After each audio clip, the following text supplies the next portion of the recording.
Tony, could you tell us something about surrender? No. And,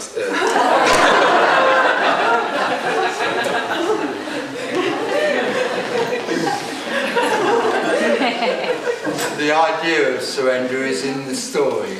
The idea that there's someone who, or something that can choose to surrender, is in the mythical story of there being someone with free will and choice who can move to something called surrender. There's a special situation. Two of my friends are very ill, and they have cancer and they will die. And there's a lot of fear. And my experience is that in fear, the ego or the me contracts very much. And maybe it's a way of loosening the contraction of the me by surrendering to that what is. That's what I mean. Yeah. Maybe it's a means to loosen the contraction. I do understand what you're saying, but it's not possible. Because there is no one that can choose to surrender. Surrender may happen, or letting go of the pain and fear may happen, but there's no one that can make it happen.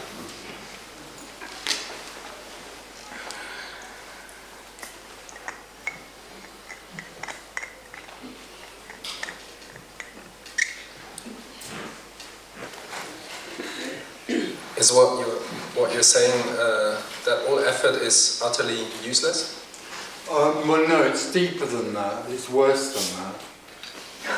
In what way? What is being suggested is that there is no one. There is no such thing as a separate identity or person with free will and choice. So there is nothing that can be done and no one that can do it. There is no free will and choice, so there's obviously no action that can be taken by anyone to make their story better, let's say, for instance.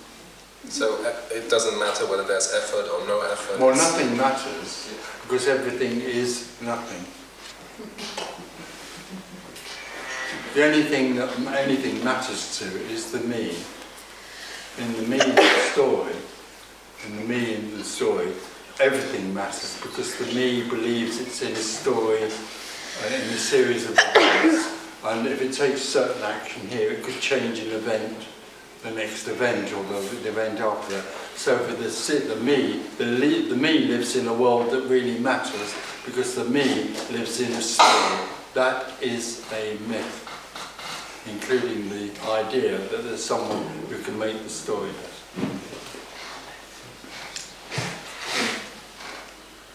It may appear to be like that in the story, but in reality that's simply an appearance. It's coming out of an energy which can appear as anything, including an apparent person who can make an effort to feel better about themselves, and for a while they will feel better about themselves. It's an inconstant arising which has no meaning of any kind. And can you say something about, because a lot of people say that like this basic sense of separation is like basically a thought, or like a mental construct or something. Yeah, it's a lovely idea, yeah. and which is ridiculous, because what you could then suggest to them is that they think they're not separate. It's ridiculous. I think I'm not separate. A thought is a report on something. Thought is information about something that's happening. A thought can also be a way of trying to work out an answer for something.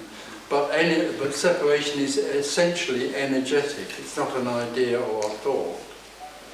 The thought, I am separate, is just a report on something that is deeply felt in the body. It's molecular.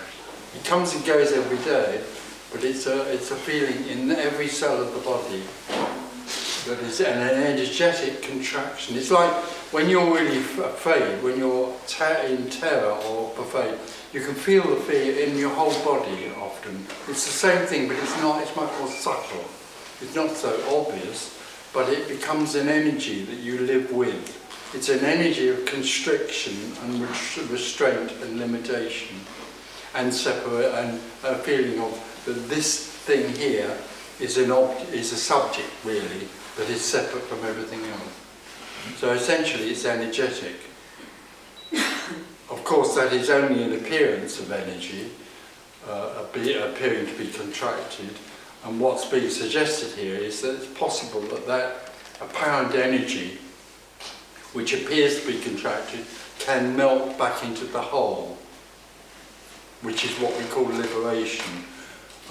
So that suggestion is only a way of verbalizing or trying to describe something that actually in the end doesn't happen. But certainly the whole idea that you can believe your way into enlightenment is utterly ludicrous.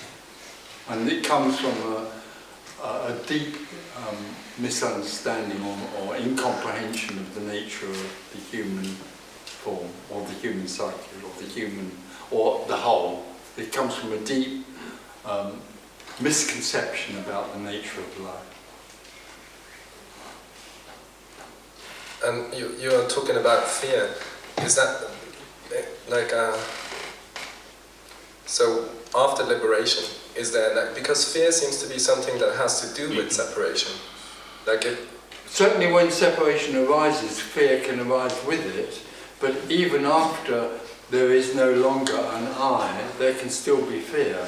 Because after a so-called liberation, which doesn't happen if you remember, there's nothing left that has any sense of identity. There is no locality. There's nothing left but what apparently happens. Apparently happens. And what apparently happens is fear, as well as happiness or that sounds like that there can be like the energy of fear, but there's nobody that identifies with it. There's nobody that is afraid, there's just fear. Wow, that sounds cool. It's cool.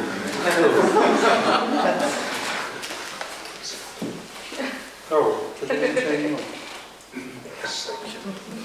It seems to work without that. Oh, no.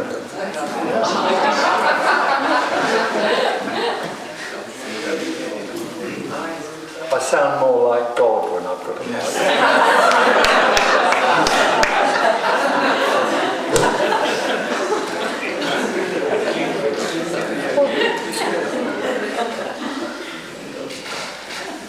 Tony?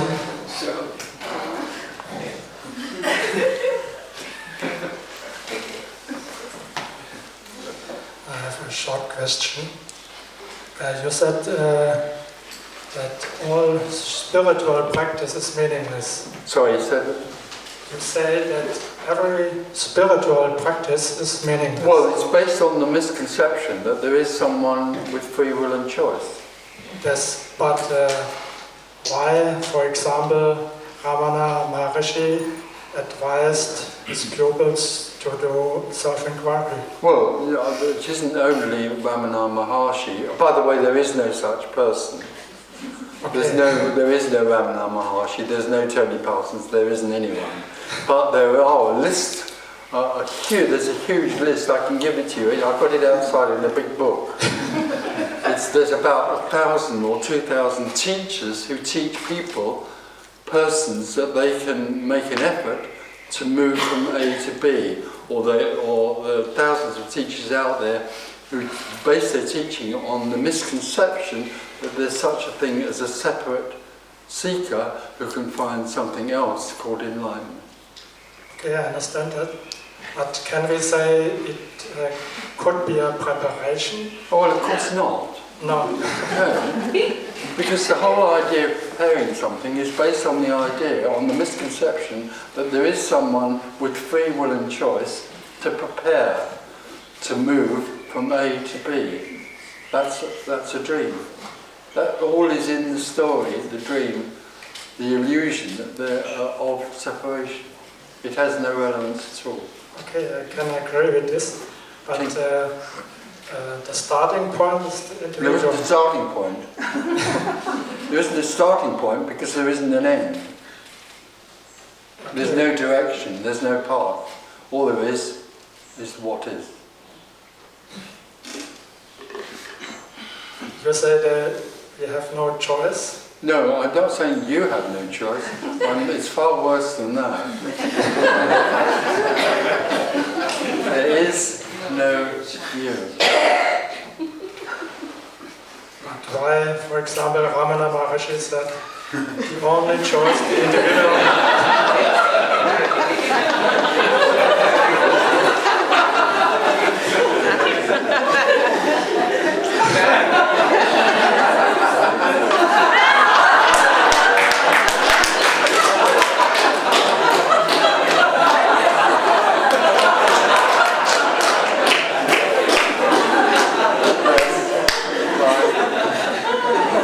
The only choice the individual has is not to identify with body and mind. No, it's sweet. The only choice anybody has, there isn't anybody. There isn't anybody. So the idea that anybody has even only one choice is already ridiculous. There isn't anybody. Yes, I understand this intellectually. No, you don't. But I'm looking for a synthesis, you know? Sorry? I'm looking for a synthesis. You won't find one. There are thousands of teachers who are teaching people how to find something. It's all meaningless. It's just meaningless. But it's very popular, and people love the idea that there is someone somewhere enlightened who can help them find the same thing. It's a fallacy. The whole thing is an awful, awful fallacy. This message that's being communicated here is not prescriptive in any way. It's just a description of something. It's a suggestion.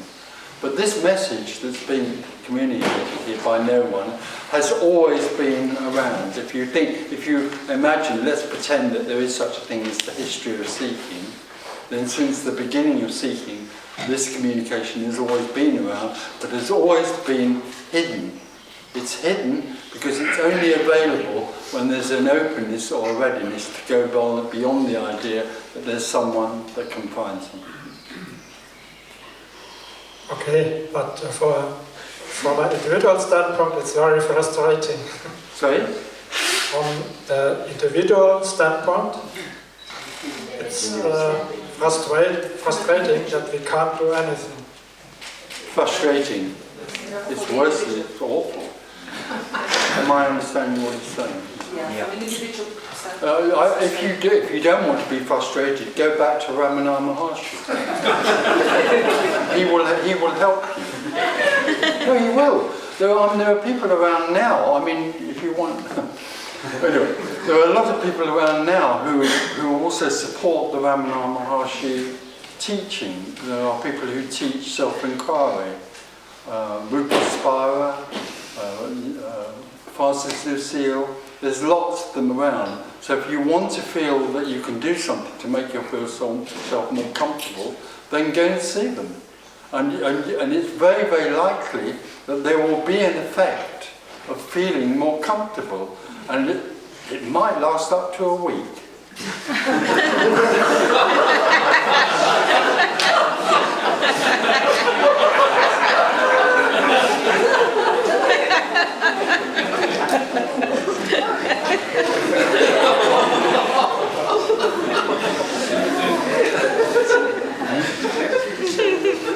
Yeah.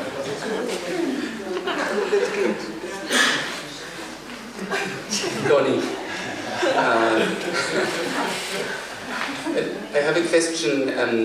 Could you say something about learning out of the field of liberation, for example? If someone is learning tennis, yes, better tennis, then there's nobody going from A to B, just better tennis is just happening? Well, yes, playing. You can say that about anything. Yes. All there is what's happening. Yes. But it isn't better or worse, it's just what's happening. Yes. The idea that there's something better happening is you're back in the story again. understand, but different qualities of tennis are arising. You're cheating. Yes, tell me, please do. No, in that way, yeah, there are better players and not so good players. But the idea that somebody can learn to be a better player through their own free will and choice doesn't get off the ground. It's just happening. It's happening. Yes. Will you see television in tonight? The football game? You? I did see a little bit of the football game last night. Yes, this night? Yeah, last night, yeah. Yes, this And night. it was obviously apparent that the Spanish team were better than the French.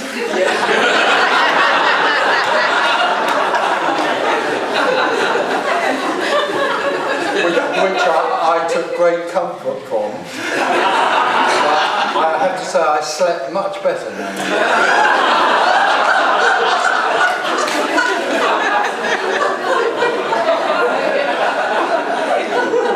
But I'm still saying prayers for the English team. And boy, do they need it.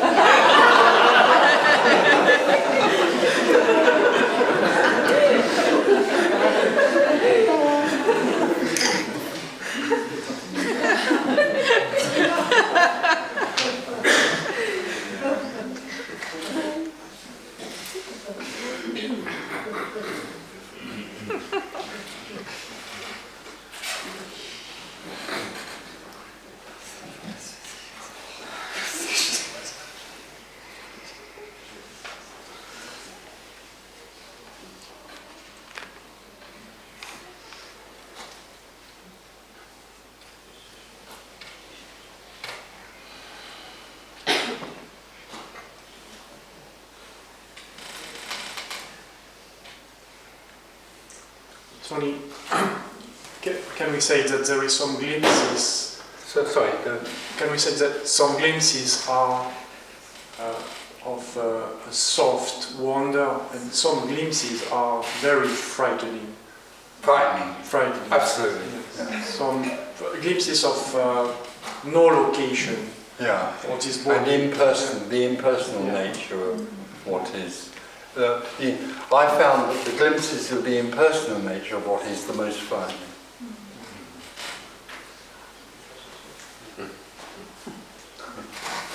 Because it was as though there was sort of indifference about everything. That's how I felt. That was the experience I had.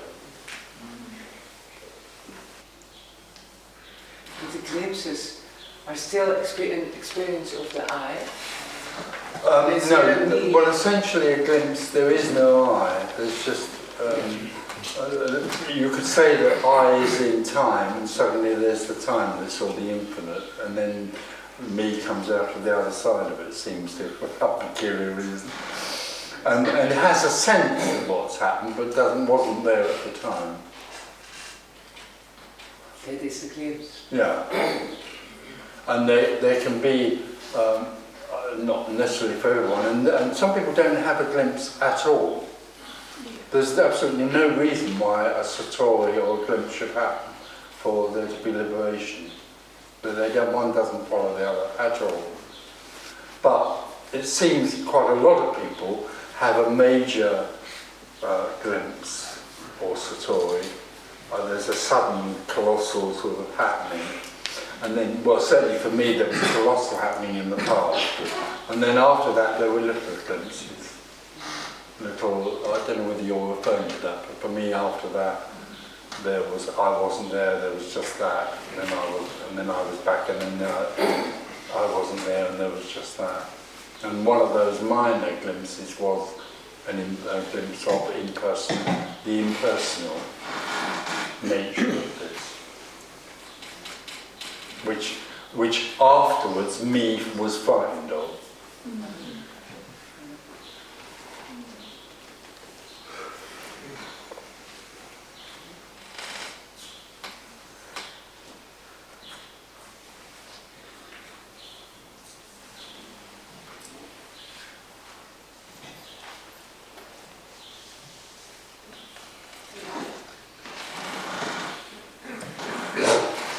But I do know of 3 people who never had an awakening and aren't there anymore.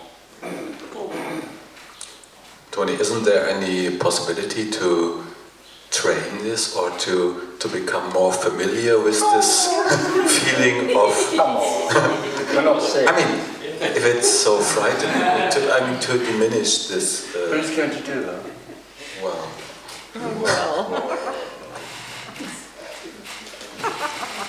Same as that. There is no one. There's nothing that can be done. There's nothing that needs to be done.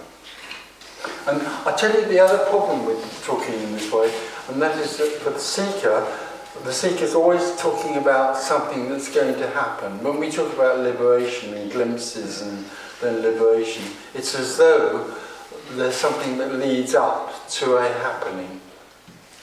The further awful communication is that actually there is no such thing as liberation and nothing happens. It's only recognised after, but there's nothing that's ever happened, and then there was a Tony Parsons, and there's no such thing as something becoming liberated, because all there is already what there is. Yeah, but you said in this process... it's not a process.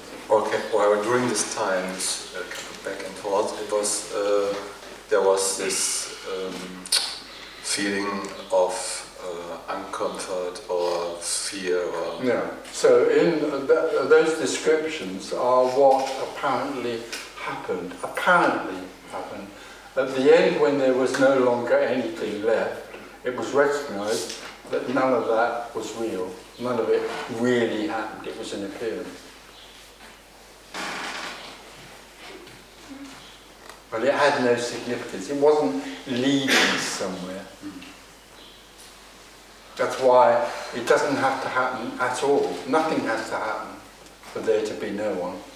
Because there already is, and there's no one, there isn't anyone here. So why would there be anything needed to happen? Where is there someone? Is there someone here?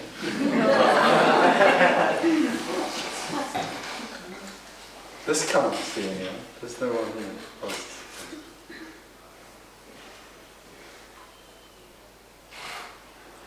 I have another question.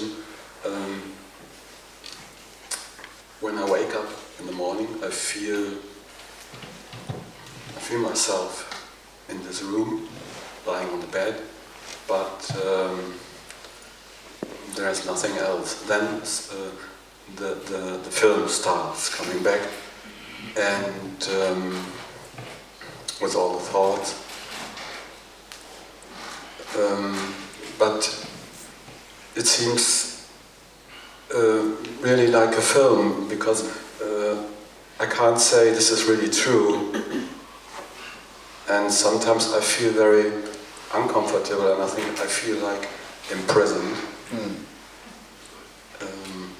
until the day goes on and the film starts, and I get more and more involved. Yeah, you become one of the characters. Yes, in the film. yes. It's the story, all the film.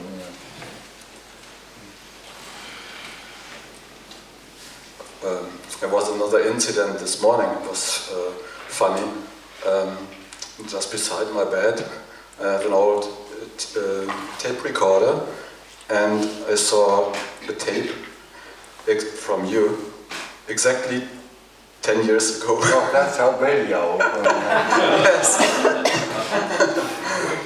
God. Yeah, from June 2002, and yeah, it was so funny. And in this situation, I put on this tape, and you were telling the story about when you go shopping with Claire, and it was really so funny.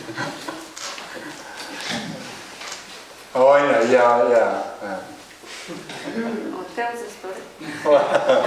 No, I was describing many years ago going shopping with Claire, and how women are so sort of into the touch of things, like intuitive about clothes, and you're in a shop and they walk down the row of clothes. They're looking as well, but they're sort of going like this, and then they and then they bring it out, and this is all now a mystery to me from now on. They bring it out, and there's the mirror, and they take it over, and they hold it like that. And then they put it up to their face, like this. I don't get any of that at all. If I like a shirt, I just buy it. It doesn't matter then. They're obviously looking like that. And then they go into the dressing room, and they come out again with it on, and they're sort of going like.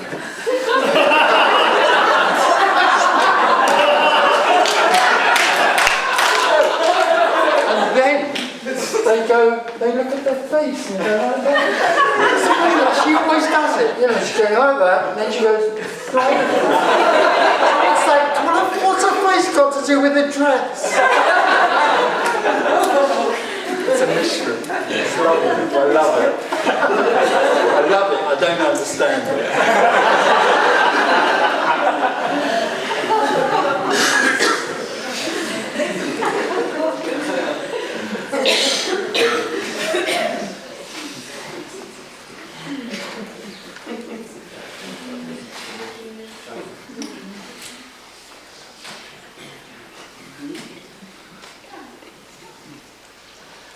Now that's easy to explain. Last enlightenment to last. Because you can see if the colour matches your skin and it changes the colour of your skin. Yeah, she said that. She does it with me as well. She gets a shirt, puts it up, and I go.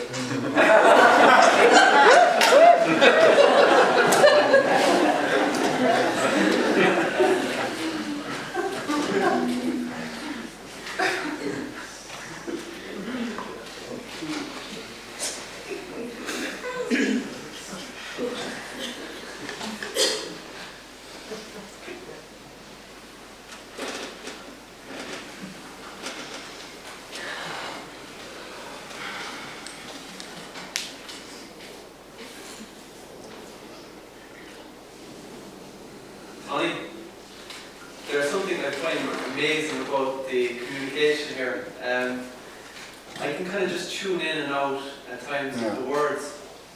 Yeah. But despite that, there's, as you were saying before, there's just an energy here. Like there's something energetic, despite the words. Oh, totally. Yes. And I find it incredible. There's what's going on here now is like. And much of the day, despite tuning in and out, is just a raw excitement and just I don't know. It's based on sort of the essence of the message being so unpredictable, uncontrolled, unbounded. Yeah. And at times as well, it's frightening. Yeah. It's like. I'm feeling quite vulnerable, and frightened by it, intimidated by it, but excited as well, It's a real buzz. It's like really alive. Oh, it is alive. Yeah. And unpredictable and sort of mad and crazy. And it has no regard for anyone. None at all. No regard for any story or anyone. Not for you. No. It's amazing. Thank you. Thank you.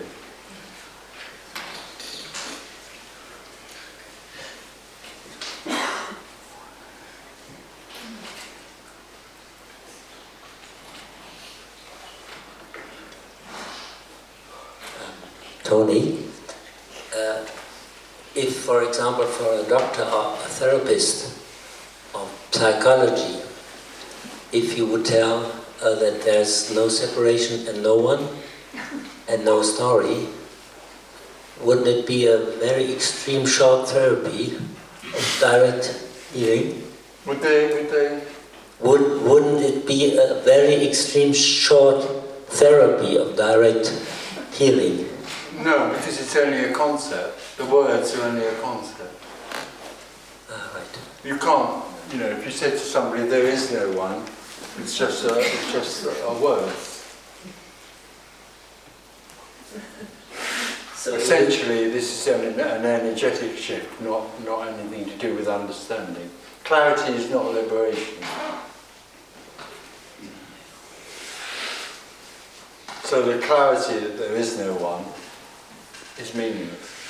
It's of no value at all. So the doctor and the therapist even can do anything, only there to help. There isn't anything that anybody can do because there isn't anybody. Yeah. He can apparently try to get his patient a little bit better for minutes. Psychotherapy can help somebody to make their prison more comfortable. That's all. I understand. Thank you.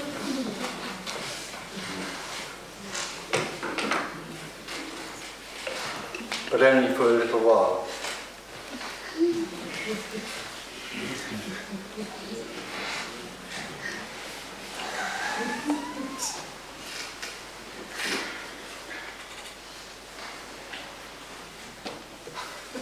Sleeping. Yeah. There is no choice because there is no person. That's right. And concepts are happening to nobody. And with the point is a concept arise like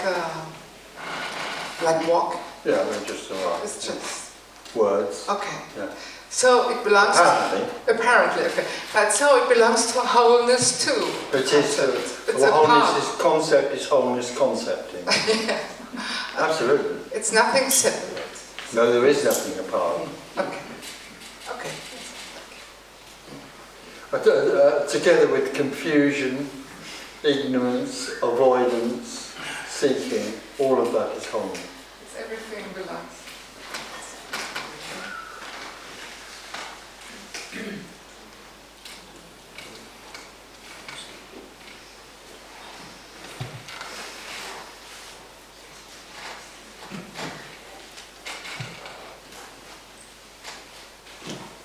Even Andrew Cohen.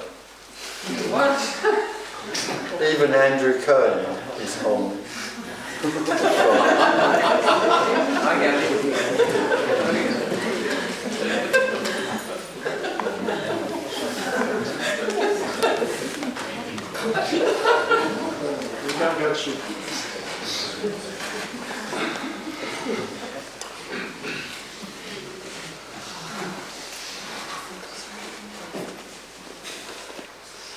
So has liberation something to do with mercy?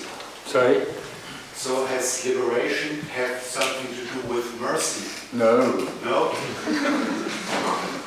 No. Why would it have?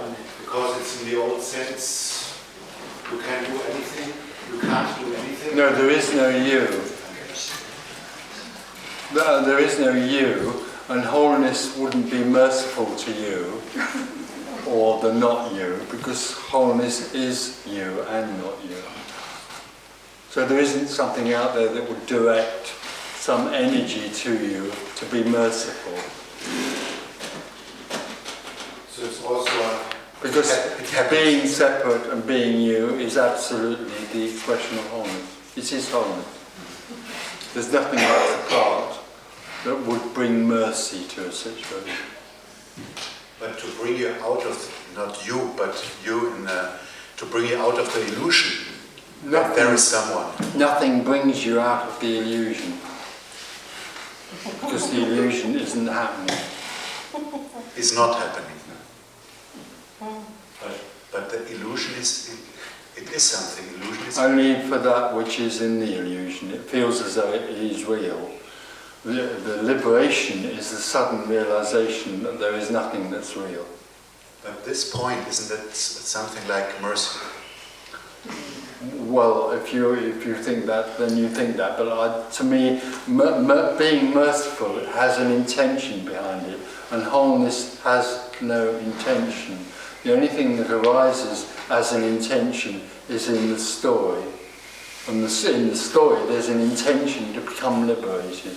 It will never happen, because intention is part of the myth of the story. if there's an intention, then there's some way to get to where you intend to get to, or where the intention is pointing towards. That is an illusion. All there is this. And this is the infinite isness.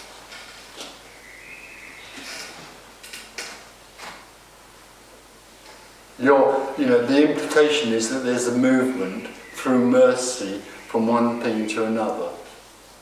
And there isn't. There's no movement. There's nothing. This is nothing. It's not moving. It's nothing. The movement is an appearance of nothing.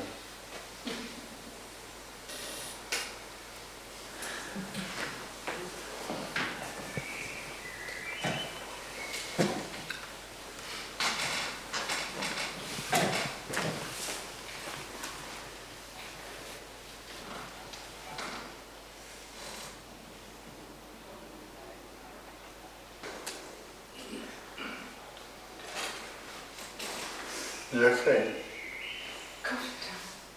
I'm just in my story in my head. I'm giving you my family, and I'm just imagining how you terminate everything. You terminate, you know. Yeah. I love that idea. Yeah. But it isn't a termination of your family.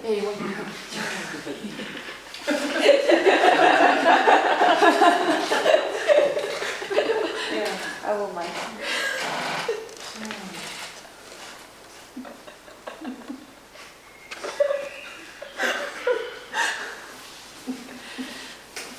You said I have no kids.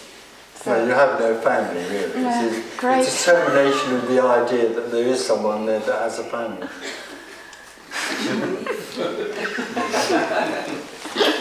That's why I like it here.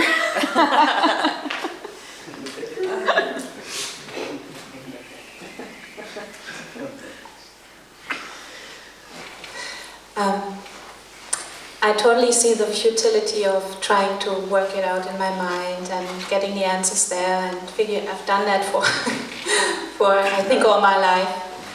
I've tried so hard. I worked like a dog. Well, yes.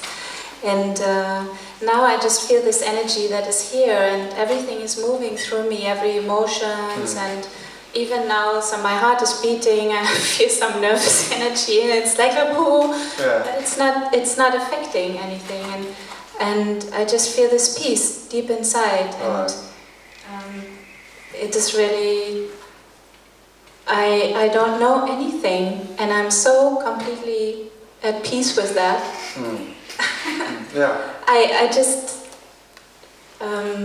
I don't even know what to say. I can't say anything. It's just like... That's what that's the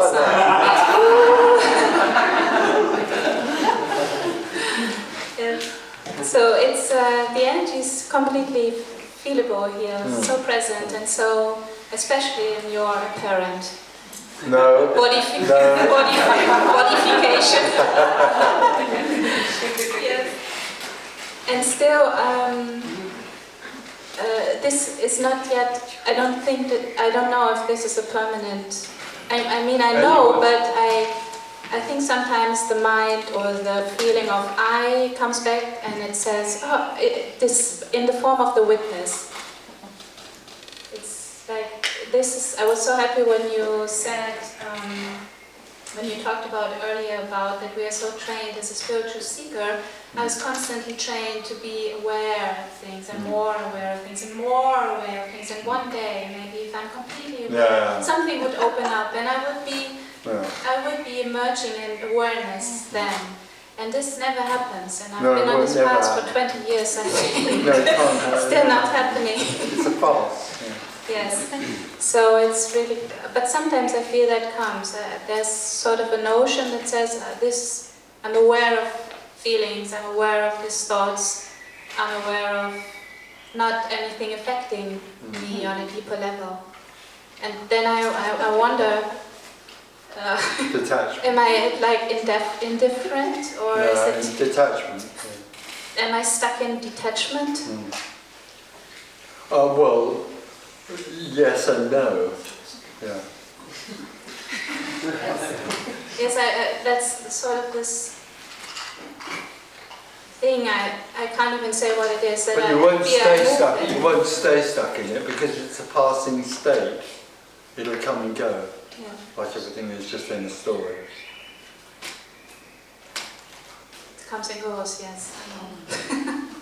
But nothing is permanent, because permanent would imply something that happens in time. What we're talking about here, what we're pointing towards, is not permanent, it simply is. Yes. So it's infinite. Yes.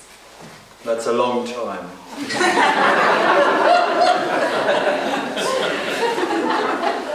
It's like what they say that we have to be in this moment always. This is always the now, and it's like it's a continuation of moments. This moment, next moment, next moment. No, That's there isn't not what one. it is. No, absolutely not. There is no moment.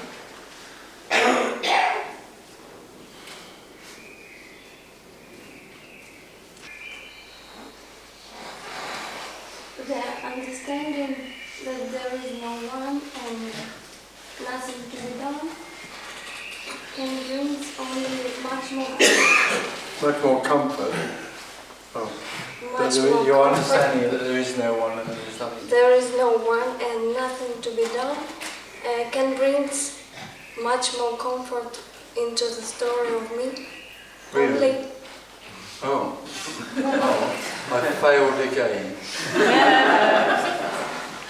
I don't see how the idea of there being no one and nothing to do could be comforting for the eye. I think it's awful. The understanding of this can bring a relief, but it's only temporary. Because in a way the understanding of this message undoes so much that we hold on to, as you know, that the me holds on to, that can be undone through that clarity, or seems to be undone through that clarity, and that can bring a sort of temporary relief. The idea that there's no one and there's nothing to do. But it's only temporary, because the energy of me is always there wanting to do something.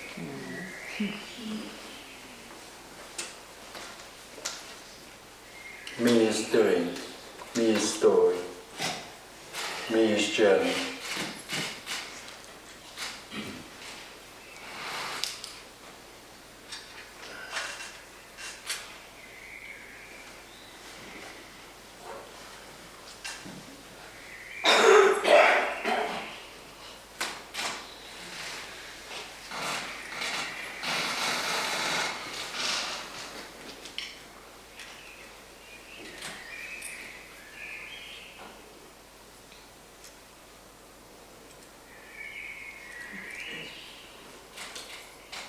Coffee?